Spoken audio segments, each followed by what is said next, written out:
శ్రీమాత్రే నమః. గ్రంథనిధి సబ్స్క్రైబర్స్ అందరికీ కూడా నమస్సుమాంజలి. మన సబ్స్క్రైబర్స్లో ఒకరు ఈ సంవత్సరంలో వరలక్ష్మి వ్రతాన్ని ఎప్పుడు చేసుకోవాలి అని అడుగుతున్నారు.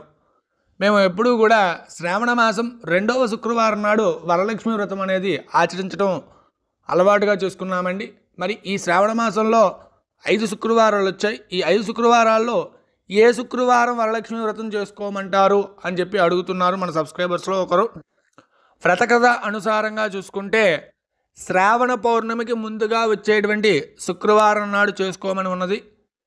మనకి ఈ సంవత్సరం శ్రావణ పౌర్ణమి ఆగస్టు 9వ తారీఖున శనివారం నాడు పడింది.